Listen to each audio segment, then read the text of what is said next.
사람마다 다 삶의 수준과 차원이 다르게 살아가고 있는데 어떻게 사는지를 보면 그 사람의 수준을 가늠할 수가 있습니다. 어떤 경우는 어린아이인데 말을 어른처럼 행동하고 말하는 것을 통해 가지고 사람들을 놀라게 하는 경우도 있고, 또 어떤 경우는 어른이기는 하지만 마치 아이와 다를 바 없이 행동하면서 살아가는 경우도 보게 되어집니다. 사람마다 살아가는 삶의 수준과 차원이 다르다는 거죠. 여러분, 나는 어떤 수준의 삶을 살아가고 있는가 우리가 생각해 볼 필요가 있습니다. 노블리스 오브리주라고 하는 프랑스 말이 있는데요, 노블리스라는 말은 고귀한 신분이라는 말이에요. 오브리주라는 말은 책임이 있다, 이런 뜻이거든요. 그래서 이것이 합성어가 되어서 높은 사회적 신분에 상응하는 도덕적인 의무를 가리키는 말이에요. 그러니까 사회적인 자신의 신분에 걸맞는 수준을 지키면서 살아가야 된다는 거예요. 재벌이라고 돈을 함부로 쓰는 것이 아니고, 내가 돈이 많이 있지만 사회를 위해서 기부하면서 도덕적인 의무를 감당해야, 그래야 수준 있는 삶을 살게 된다는 것입니다. 빌 게이츠 같은 사람은 1995년도부터 거의 10수년 동안에 세계에서 최고 부자의 자리를 지켰어요. 이 사람이 재단을 만들어 가지고 여러 자선단체들을 돕고 인류의 어떤 발전을 위해서 과학기술 프로그램에 엄청난 기부와 투자를 했어요. 그리고 2009년도에는 빌 게이츠와 워렌 버핏 같은 사람들이 더 기빙 플래지를 만들어 가지고 서약서를 통해서 다른 억만장자들도 자신의 재산 절반 이상을 자선단체에 기부한다고 서약까지 했다는 것입니다.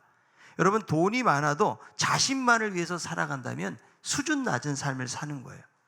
자신의 신분에 걸맞는 삶의 수준이 있어야 된다는 거예요. 그러면서 우리 그리스도인들도 삶의 수준과 차원이 달라야 된다는 거죠. 우리가 예수를 믿고 살아간다는 것은 단순히 교회에 다니는 것을 의미하는 것이 아니고, 세상 사람들과는 무언가 다른 삶의 수준과 차원을 가지고 살아야 하는 것을 의미하는 것입니다. 여러분, 믿지 않는 사람들도 자기의 신분에 걸맞는 삶을 살기 위해서 이렇게 노력한다면, 우리가 하나님의 부르심을 받았고 이런 은혜를 경험한 우리들은 우리가 얼마나 더 그렇게 노력하면서 살아야 될지를 우리는 알 수가 있는 것입니다. 오늘날처럼 이렇게 복잡하고 현대화되고 세속적인 사회 속에서 우리 그리스도인들은 어떤 삶을 살아가야 되는가? 우리는 늘 어떤 문제의식을 가지고 고민하고 물음이 필요하다는 것이죠. 여러분, 원래 이 그리스도인이라는 말은 초대교회 안디옥에서 처음으로 세상 사람들에게 불리워지게 되었다라고 이야기해요. 그러니까 자기들 스스로가 그리스도인이라고 말한 것이 아니고, 안 믿는 세상 사람들이 예수 믿는 사람들을 볼 때에 그리스도인이라고 불렀다는 거죠. 처음에는 이 용어가 아주 경멸적인 용어로도 사용이 되었다는 거예요. 왜냐하면 그리스도인들의 삶 자체가 너무나 개성이 있고 독특하다 보니까 여러 가지 오해를 받기도 많이 했다는 거죠.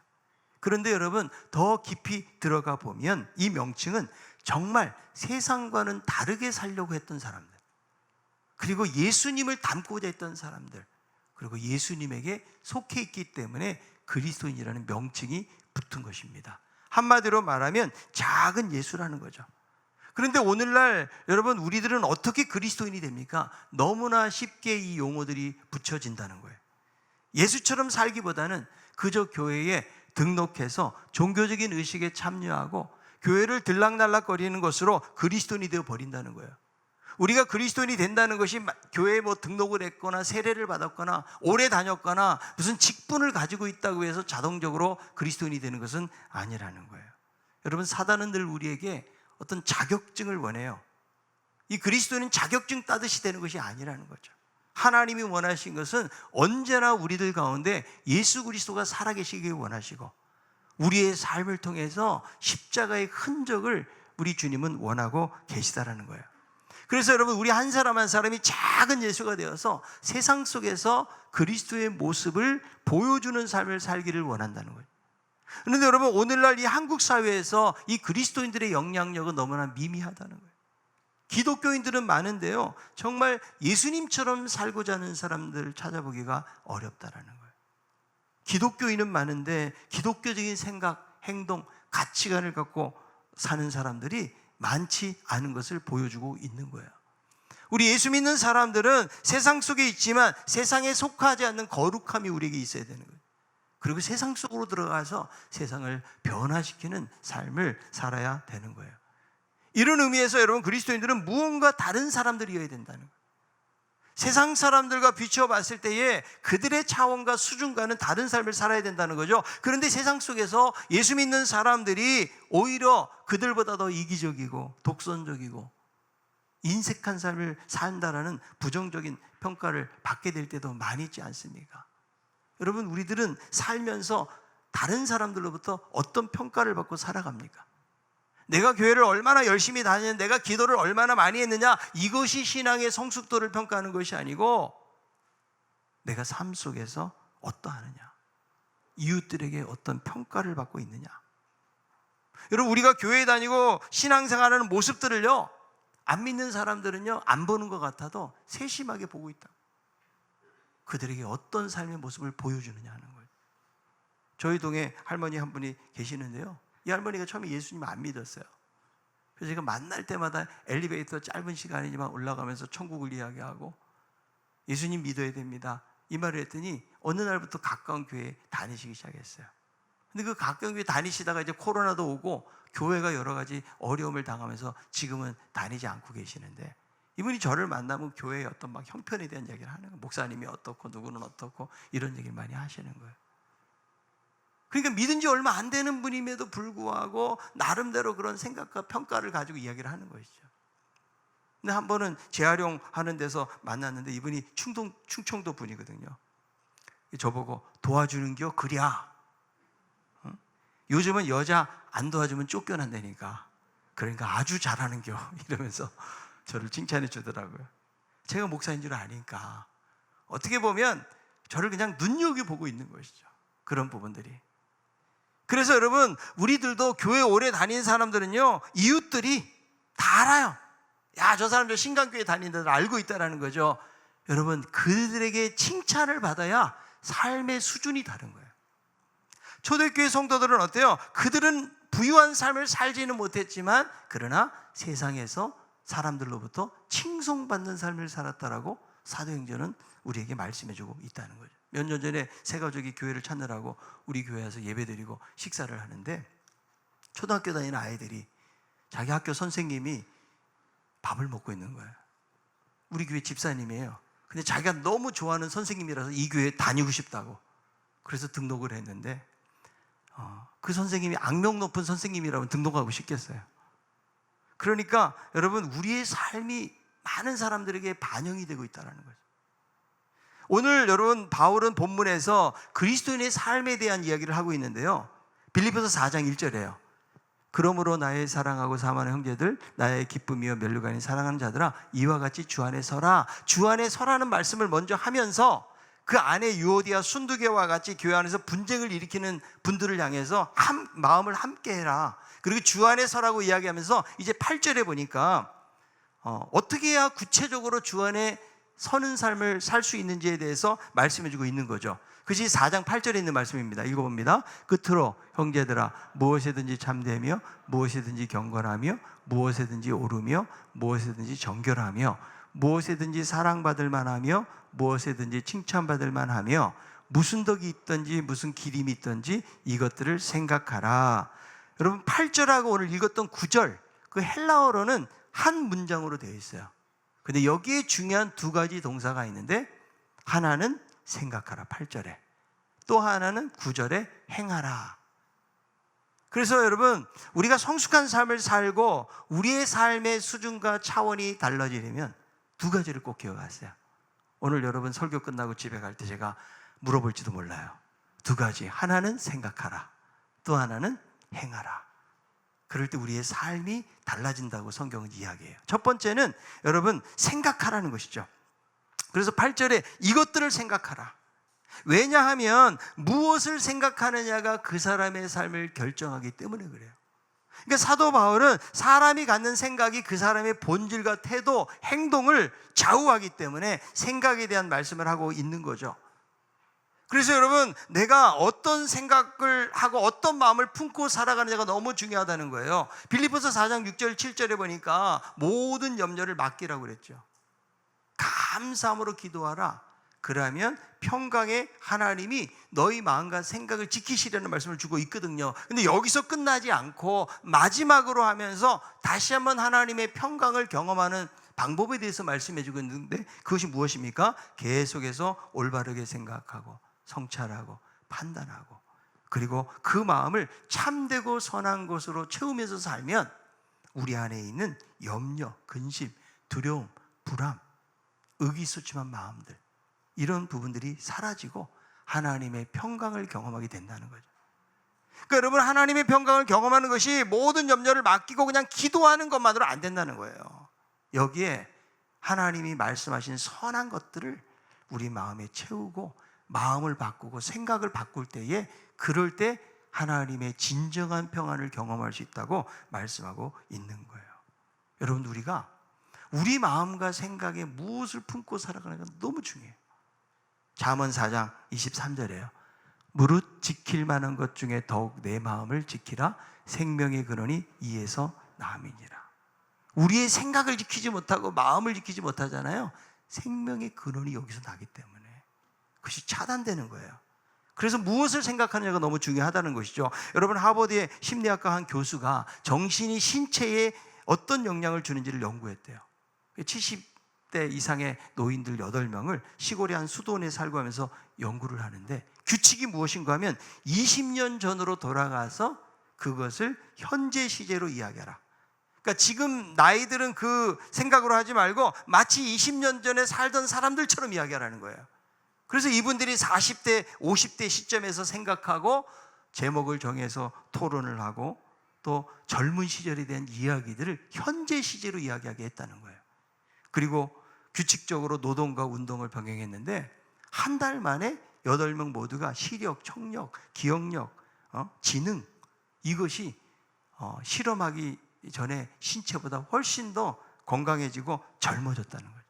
그러니까 이 연구 결과가 무엇인가 하면 생각과 정신이 신체에 영향을 미친다. 여러분, 내가 운동을 하고 또 열심히 좋은 것을 먹는 것도 중요하지만 더 중요한 것은 뭐예요? 건강한 마음, 긍정적인 마음을 갖는 것이 중요하다는 거예요. 그것이 결정한다는 거예요. 그래서 여러분, 우리의 삶 속에 선한 것들을 추구하고 가치 있는 것들을 생각하며 살 때에 좋은 사람이 되고 선한 삶을 살아갈 수가 있다는 거예요. 여러분, 사람은요, 자기가 경배하고 따르는 대상을 닮도록 돼 있다고요. 여러분, 부부는 오래 살면 닮는다고 그러잖아요. 왜 닮을까요? 서로 바라보고 맞춰보니까 그런 거죠. 괴테는 말하기를 우리의 모습과 됨되면은 우리가 무엇을 사랑하느냐에 따라 달라진다는 거예요. 우리가 예수님을 사랑하고 예수님을 추구하고 살잖아요. 그러면 우리 가운데 주님의 형상이 드러나게 되어 있는 거예요. 자, 옆에 있는 분에게 당신의 얼굴을 보니까 주님이 생각납니다. 여러분, 우리 얼굴을 보고 주님의 그 겸손함과 온유함이 생각나야 되지 않을까요? 우리가 막 신경질 내고 있고 막 흥분해가지고 있으면은요, 주님의 모습이 또 다른 분의 모습으로 나타나는 거죠. 오늘날 여러분, 우리들이 살아가는 세상은요, 선한 것을 추구하는 세상이 아니라는 거예요. 좋은 것이 아니고 자기가 좋아하는 걸 추구해요. 여러분, 인간의 본성이 악하다 보니까요, 좋은 것보다는 자기가 좋아하는 것을 추구하는 경향을 갖는 거예요. 그러나 우리 그리스도인들은 내가 좋아하는 것을 추구하는 것이 아니에요. 말씀하고 있는 선한 것들을 추구하고 살아야 된다. 그래서 말씀이 뭐라고 그래요? 무엇을 하든지 이것을 생각하라. 내가 어떤 행동을 하고 어떤 삶의 모습으로 살아든지 간에 이것을 생각하라는 거. 이것이 과연 진실한지 참된지 경건한지 옳은지 정결한지, 이것이 사랑받을 만한 것인지 아니면 칭찬받을 만한 것인지 생각을 하라는 거예요. 오늘날 우리의 세계는 온갖 이데올로기와 간념 이론들로 가득 차 있어요. 그래서 우리 그리스도인들은 사고의 방향을 선택하라는 끊임없는 압력을 받게 되어지는데, 어떤 문제는 어때요? 내가 예수 믿으면서 과연 어떻게 결정하고 나가야 되는데 여러 가지 딜레마에 빠져요. 어떤 선택을 해야 될지 모를 때가 많이 있거든요. 우리가 여러분, 책임감 있는 선택과 우선순위를 결정하려면 우리의 생각이 어디에 갔느냐가 중요한 거예요. 많은 사람들이 이익을 따라 결정해 유행 따라가요. 남들이 하는 대로 합니다. 그러나 참된 그리스도인들은 깊은 생각을 해요. 여러분, 생각을 해야 분별이 되는 거죠. 그래서 이 말씀 속에 생각하는 말은 깊이 묵상한다, 이런 뜻이에요. 그리고 분별한다라는 의미가 있다는 거예요. 그리고 이 8절에 등장하는 말씀들은요, 다 기독교적인 덕목만을 말하는 것이 아니고요, 그 당시 헬라 철학자들, 도덕 선생들이 하는 세상에서 추구하는 어떤 가치들인 거죠. 이거를 지금 사도 바울이 가지고 오고 있는 거예요. 그러니까 세상의 보편적인 선, 그리고 인간들이 추구하고 칭찬받을 만한 그런 가치들에 대해서 설명을 하는데, 이것이 꼭 기독교적인 덕목이다라고 말하고 있는 것이 아니라는 거예요. 이방 사람들도 이렇게 선한 가치를 따라 살아가고 있는데, 과연 우리들은 어떤 생각을 하면서 살아야 될지에 대해서 성경이 우리에게 말씀하고 있다는 거예요. 우린 여기서 여러분 세상 문화에 대한 태도를 엿볼 수가 있는데, 우리가 자칫하면 세상에 있는 모든 것들을 악한 것으로 여길 수가 있다고요. 그러다 보면 여러분 분리적인 태도를 갖는 거예요. 여기가 좋사오니 하는 거죠. 여기가. 여러분 구약의 세계관은 폐쇄적 세계관이에요. 하나님이 하나님의 백성들을 모아놓고 너희들은 더 이상 이 경계에서 벗어나지 말라는 게 구약적 세계관이거든요. 근데 신약의 세계관은 달라져요. 세상 속으로 적극적으로 들어가는. 그래서 여러분 예수님을 보세요. 예수님을 보면 예수님은 성과 속을 구분을 안 하셨다고요. 넌 죄인이니까 멀리 떨어져야 돼, 여기 올 수 없어, 이렇게 말씀하지 않으셨다고요. 세상 속으로 들어가서 그들하고 함께 먹고 마시면서 하나님의 나라를 말씀하신 것처럼, 신약적인 세계관은 그냥 세상은 악한 것이니까 문을 닫고 사는 것이 아니에요. 우리들도 들어가서 그러면서도 거룩을 유지하고 하나님 나라를 전하고 세상의 문화를 바꾸는 삶을 사는 것이 바로 그리스도인들의 모습이라는 거예요. 여러분 우리가 너무 편협하게 생각하면 안 돼요. 이 세상에 여러분 아름다운 것들이 너무 많다고요. 그걸 뭐라고 그래요? 일반 계시, 음악을 통해서 하나님께서 여러 가지 예술적인 행위를 통해서도 드러나는데, 여러분 어때요? 복음성을 불러야 꼭 은혜가 되나요? 어떤 거는 세상적 가요가 내 마음을 울려. 여러분들도 계속 부르는 분도 계시잖아요. 자기 인생을 돌아보게 하는 노래가 있을 수도 있고요. 클래식을 들으면서 마음에 여러분 안정을 되찾을 수 있잖아요.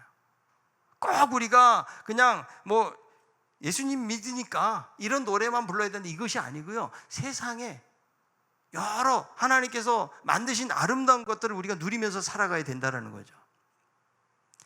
미국의 베스트셀러 작가 중에 한 사람이 켄 가이어라는 분이 계시는데요, 저 이분을 참 좋아하는데, 이분의 책 가운데 영혼의 창이라는 책이 있어요.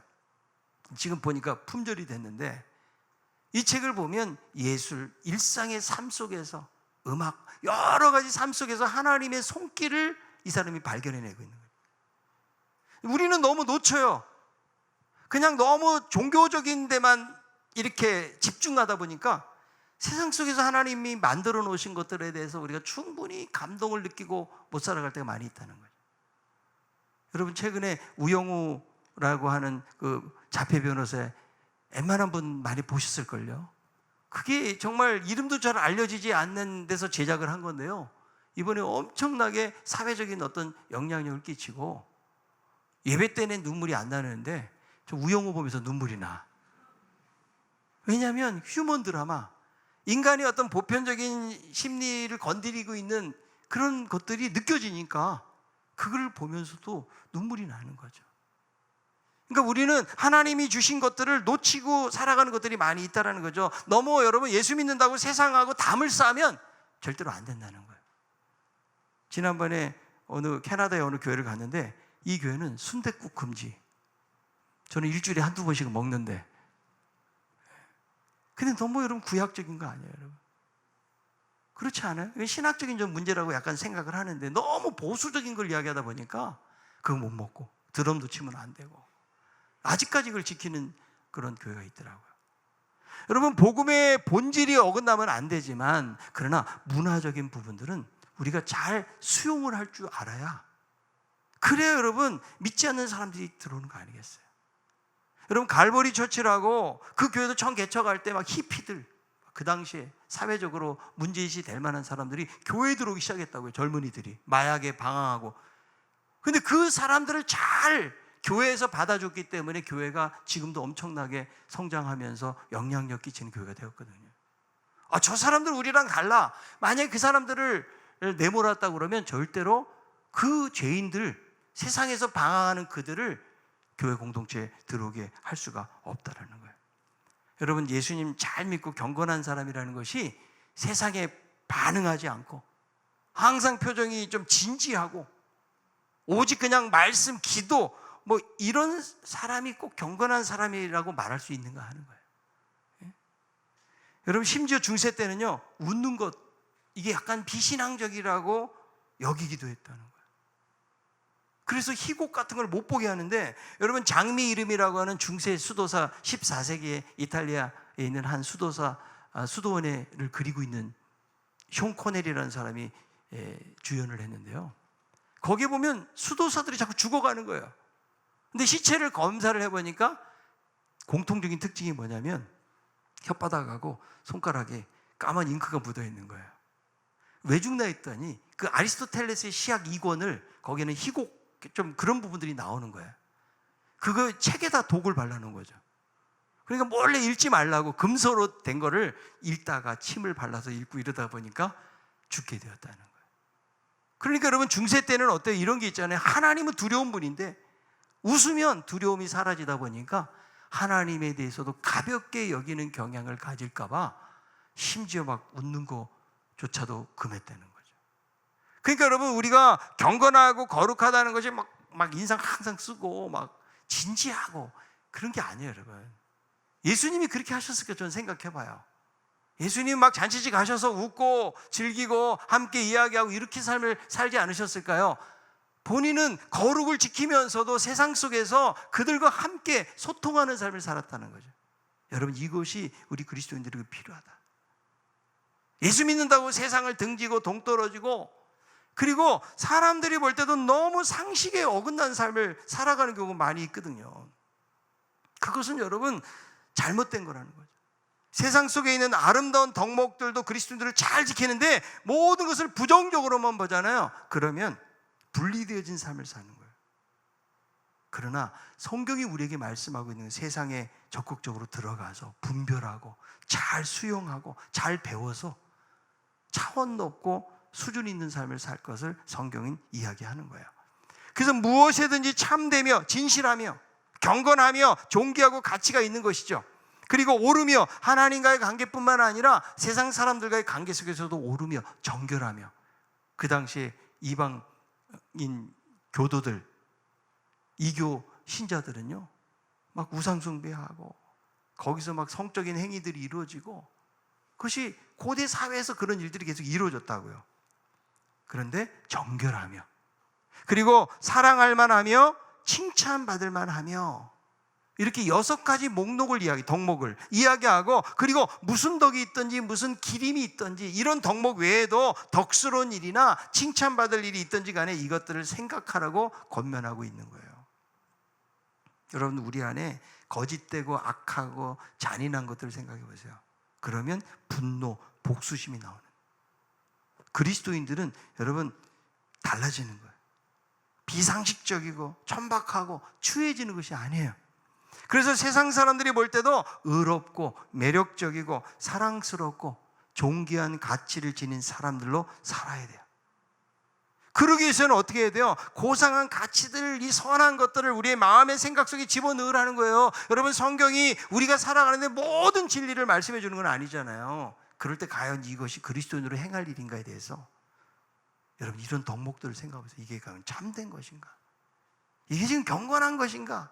이것이 옳은 것인가? 이것이 정결한 것인가? 정말 사랑받을 만하고 칭찬받을 만한 것인가? 여러분, 이것을 생각해 보면 과연 하나님이 나에게 이것을 원하시는지 원치 않는지를 알 수가 있다는 것입니다. 여러분, 무슨 일을 만나도 내가 하나님의 사람인 것을 기억할 수 있기를 바랍니다. 내가 누구인지 모르면 말과 행동이 막 나오는 거예요. 예? 여러분, 나는 예수 믿는 사람이야. 나는 거룩한 하나님의 부름받은 사람이야. 여러분, 이런 인식을 늘 가지고 있어야, 그래야 우리가 세상 속에서 수준과 차원이 달라진 삶을 살아가게 되어지는 것입니다. 성경에서 말씀하는 아주 고상한 가치와 덕목들, 그를 생각으로 채워가는 가운데 수준과 차원이 달라지는 삶을 살아가시기를 바랍니다. 두 번째로는 행하라는 거예요. 그래서 바울은 세상에 있는 아름다운 덕목들을 생각하는 것만 요구하지 않고요, 여러분, 생각만 하죠. 이론가가 되고 이상주의자가 되는 거죠. 그래서 행하라, 순종하라. 여러분, 이것이 바로 균형이에요. 성경은 좌우로 치우치지 말라고 그랬잖아요. 그러니까 행동 없는 생각이나 생각 없는 행동 다 치우친 거예요. 그래서 여러분, 우리가 좋은 덕목들을 생각하지만 그 생각의 궁극적인 목적은 왜 그래요? 왜 우리가 좋은 가치를 생각하고 우리의 마음속에 품고 살아야 될까요? 말씀대로 행하기 위해서 그런 거예요. 여러분, 왜 설교를 들어요? 그냥 주일날 내가 꼭 예배 드려야 되니까 이런 당위성 속에서만 여러분 설교를 듣습니까? 그렇지 않아요. 하나님이 나에게 말씀하시는데 내가 말씀대로 행하라고 하나님이 우리에게 주시는 거예요. 무엇을 행하라는 거예요? 빌립보서 4장 9절에요. 너희는 내게 배우고 받고 듣고 본 바를 행하라. 그리하면 평강의 하나님 너희와 함께 계시리라. 사도 바울을 통해서 배우고 받고 듣고 본 바를 행하라는 거죠. 받은 것이 뭐예요? 가르침이겠죠. 들은 거, 바울의 설교, 권면, 가르침들이죠. 본 것이 무엇일까요? 바울이 삶을 통해서 보여준 것을 말해요. 그러니까 여러분, 어떤 가르침뿐만 아니라 삶을 통해서 보여준 거, 여러분, 이것이 신앙이에요. 자기의 삶을 통해서 보여주는 거예요. 그래서 우리 그리스도인들은 자기가 받은 것을 다른 사람에게 그대로 전달해 주는데 무엇을 통해서? 자기의 생각을 통해서, 말을 통해서, 행동을 통해서 그리스도를 전달해 주는 사람. 고린도전서 11장 1절에요. 내가 그리스도를 본받는 자 된 것 같이 너희는 나를 본받는 자가 되라. 여러분, 그리스도인들이 어디에 머물든지 모든 사람이 그 사람과 같기를 바라고 그 사람 같아지고자 하는 그러한 마음을 불러일으키는 그야말로 매력적인 그리스도인들이 되라는 거예요. 여러분, 그래야 예수 믿지 않겠어요? 우리가 여러분 교회 안에서도 보면 우리 인격이 드러납니다. 그래서 본받고 싶은 사람이 있고 어떤 경우는 별로 본받고 싶지 않은 사람이 있어요. 우리는 본받을 만한 사람이 돼야 된다. 우리의 사는 모습 속에서 그냥 독단적이고 계산적이고 이기적이고 그걸 누가 믿으려 하겠어요? 오늘날 여러분 사회 속에서 복음이 신용을 잃어버렸어요. 여러분, 예수 믿는다는 거 하나 때문에 당신 교회 다니는군요, 예수 믿군요, 믿을 수 있겠네요, 이렇게 돼야 되는데 오늘날 우리 예수 믿는 사람들이 싫어해요. 왜? 그만큼 신뢰를 받지 못하기 때문에. 최근에 넷플릭스에서 인기 영화가 있다고 그래서 보니까 황정민이라는 그 유명한 배우가 목사 역할을 하는데 목사가 깽단 두목이에요. 그런 설정을 하는 거예요. 마약하고 말이죠. 거기 보면 막 할렐루야 그래요. 그리고 막 하나님의 말씀을 거기서 인용하고 이게 여러분 기독교적인 모독 아니에요?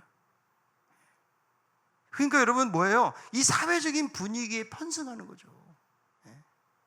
그런 부분들에 어떤 사람들이 생각을 가지고 볼 수 있다는 거죠. 그만큼 뭐예요? 우리 그리스도인들이 그런 좋은 모습들을 보여주지 못하니까 심지어 목회자 중에서 심지어 예수 믿는다고 오래 다니고 신앙생활을 하는 사람 가운데서도 그런 사람들이 있다라는 것을 암시해 주는 거 아니겠어요?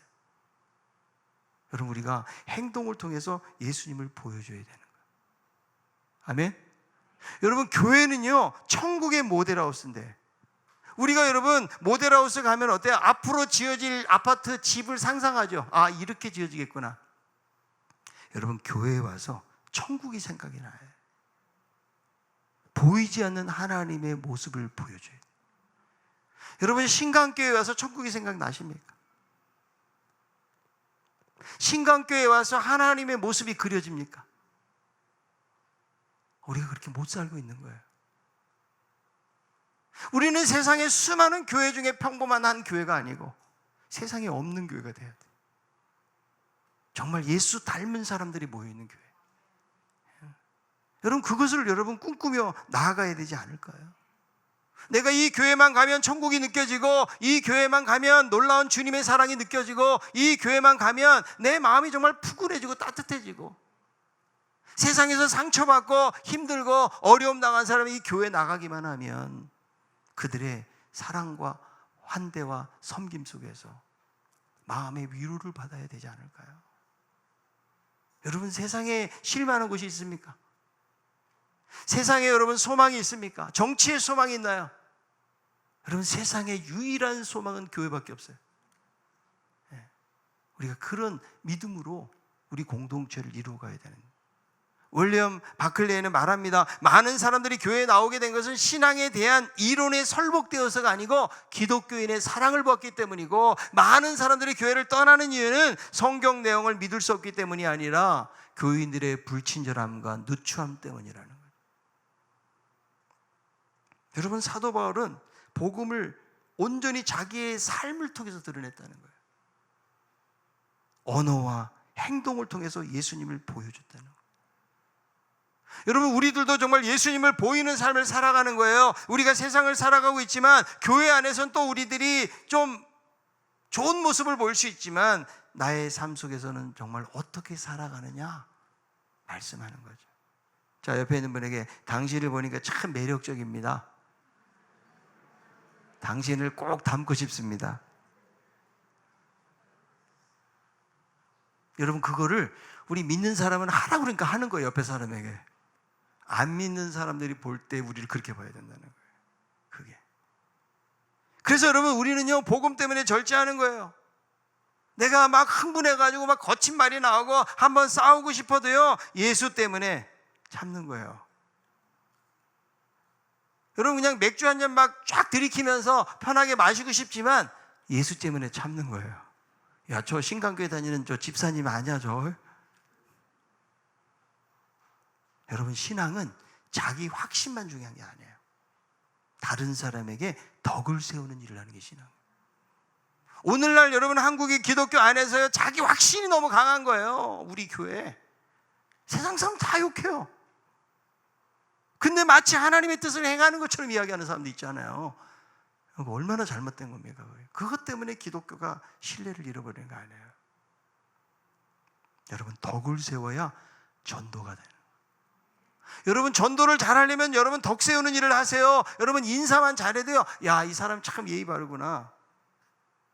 여러분, 좀 친절하게 말해보세요. 남편에게 말하듯이 하지 말고 친절하게. 여러분, 누군가를 좀 도와줘 보세요. 그러면 여러분 그 고마운 마음을 갖는 거예요. 그래서 여러분, 복음을 전하려고 그러면 우리의 삶이 뒷받침되지 않잖아요. 그냥 막 사는데 너무 본받고 싶지 않은 사람이, 여러분 이번에 지금 행복축제 하는데 오라고 주면은 가고 싶겠어요? 여러분, 길에서 하는 전도는요 불특정 다수니까 나를 모르니까 하기가 편해요. 그러나 생활 전도는 나의 인격과 삶이 고스란히 전달되기 때문에, 그래서 삶으로 하는 전도가 있는 거예요. 여러분, 좀 먹을 거 생기잖아요. 좀 나눠주세요. 많은 것을 너무 갖다 주잖아요. 부담돼요. 조금만 갖다 주세요. 저 우리 위층에 사는 우리 아주머니, 교회는 안 나오시지만 떡을 좋아해요. 떡을. 근데 저는 떡을 별로 안 좋아해요. 근데 떡을 주시는 분들이 좀 계셔요. 그러면 항상 떡을 그 집에 갖다 주잖아요. 너무 좋아요. 맛있게 먹었다고 막 사진 찍어가지고 보내요. 그리고 그 다음날 보면 까만 봉다리가 걸려 있어요. 이거 드시라고 그러면서. 마음이 열리는 거예요. 앞집은 좀 젊은 사람들이니까 떡 안 줘요. 젊은 사람 떡 별로 안 좋아하거든요. 뭐 과일이나. 그럼 많이 안 줘요. 조금씩 정성스럽게 담아서 주잖아요. 사람들의 마음이 열리는 거죠. 일상을 통해서 사람들을 만나잖아요. 우리가 너무 종교적인 이미지를 자꾸 주면 안 된다고요. 여러분, 친구가 돼야 되는데 우리는 예수 믿는 사람들 그러면 왜 광신자로 생각할 수도 있고, 맨날 뭐 새벽 기도, 뭐 기도, 금식 기도, 철야 이런 생각을 많이 한다니까요. 그 사람들에게 종교적인 냄새보다는 일상에서 친절하게 인사하고 섬기고 도와주고, 여러분, 이것이 사람들을 바꾸고 마음을 열게 하는 방법이다. 우리는 이미 주님으로부터 받은 말씀이 있기 때문에 말씀의 원리를 따라 살아가는 거죠. 그래서 말씀을 쫓아가잖아요. 그러면 수준이 주님처럼 되는 거예요. 그러나 내 생각, 내 지혜를 가지고 살지요, 한계를 벗어날 수가 없습니다. 여호수아 1장 7절, 오직 강하고 극히 담대하여 나의 종 모세가 내게 명령한 그 율법을 다 지켜 행하고 우로나 자로나 쥐지 말라. 그리하면 어디로 가든지 형통한다. 율법을 다 지켜 행하라. 그러니까 하나님의 말씀대로 원리대로 살겠다고 하는 강력한 결단이 필요한 거예요. 내가 좌우로 치우치지 말아야지. 이 말씀을 들었으니까 이 말씀에 순종하고 좀 행해봐야지. 여러분, 그런 마음의 결단이 있어야 우리의 삶의 수준이 달라지는 거예요. 사람은 자꾸 자기의 본성대로 행하려고 그래요. 내 생각으로, 내 고집으로, 내 경험과 내 주장을 가지고 살려고 하거든요. 근데 그것으로 변화가 안 된다는 거예요. 그래서 우리는 날마다 하나님의 말씀에 귀를 기울여야 돼요. 이사야 55장 3절, 너희는 귀를 기울이고 내게로 나와 들으라. 그리하면 너희 영혼이 살리라. 너희 영혼이 살리라. 하나님 말씀에 귀를 기울이면, 그래서 여러분, 우리는 세상적인 가치관으로 사는 사람들이 아니에요. 말씀으로 사는 거예요. 믿음으로 사는 거예요. 그럴 때 우리 영혼이 살아나는 거예요. 여러분, 하나님의 역사는 그냥 일어난 것이 아니에요. 그냥 맡기고 순종하고 믿음대로 행하면 거기서 하나님의 역사도 일어나는 것이죠. 여러분, 우리가 말씀을 들으면 하나님, 내가 좀 이 말씀대로 좀 살기를 원합니다, 이런 간절함이 있어야 뭔가 삶이 변화되지 않겠어요? 여러분, 종은 울려야 종이 되고요, 북을 쳐야 북이 되는 거예요. 그래서 마틴 루터 킹은요, 자기 자신을 북치는 사람이다. 우리가 배우고 듣고 본바대로 행하잖아요. 그러면 하나님 약속하시는 거 뭐예요? 평강의 하나님이 너희와 함께 하겠다. 우리의 삶의 수준과 차원이 달라질 뿐만 아니라 평강의 하나님이 함께 하신다. 여러분, 생각하십시오. 선하고 고상한 가치들을 묵상하고 깊이 생각해요. 그리고는 주신 말씀을 쫓아서 우리가 행하면서 살아가게 될 때에 우리의 삶 속에 놀라운 변화는 일어나게 될 줄로 믿습니다. 여러분, 삶의 수준과 차원이 달라지고 날마다 예수님을 닮아가는 그런 삶을 통해서 하나님께 영광이 되고, 또 우리의 삶을 통해서 예수 그리스도를 세상에 복음으로 증거하고 보여주는 삶을 살아가는 우리 모두가 다 되기를 바랍니다.